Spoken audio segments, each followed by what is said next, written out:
Францускиот предлог отфрлен од Димитар Ковачевски, но се уште жив за сите други. Ова го потврдува и француското министерство за надворешни работи, откаде потенцираат дека остануваат мобилизирани за изнаоѓање решение како Македонија би ги стартувала преговорите. Овој официјален став на Франција доаѓа како македонскиот премиер Димитар Ковачевски кажа не за францускиот предлог, дека разговорите продолжуваат и дека желба за договор до крајот на јуни постои, потврди и францускиот претседател Емануел Макрон. Блиску сме до договор. Ние дадовме предлог, работевме заедно. Тоа ни овозможи да ги ставиме бугарските барања кои се компатибилни со она што Македонија може да го направи. Но очигледно е потребна видливост и градење доверба. Кај нас пак остануваат на ставот дека францускиот предлог не е прифатлив за Македонија.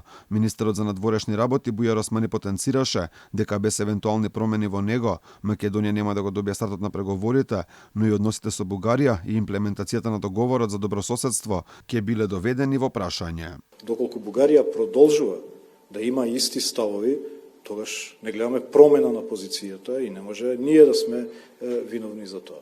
Значи, ние сме апсолутно спремни во изнаоѓање на решенија кои што се во рамки на тие позиции на државата. До сега имавме работна верзија во кој што останаа недефинирани некои прашања, а тоа е прашањето на протоколот, бидејќи протоколот на некој начин ние символично го гледаме како парадигма на историските интерпретации. Македонија повторно извиси и не ги стартуваше преговорите барем за сега, но тоа не е причина некој од власта да понесе одговорност. Запрашан дали размислува за оставка, министерот за надворешни работи одговори не.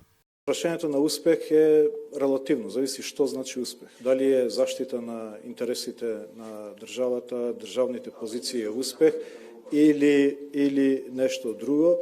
Ние не го квалификуваме ова прашање како црпно-бело прашање на успех и неуспех.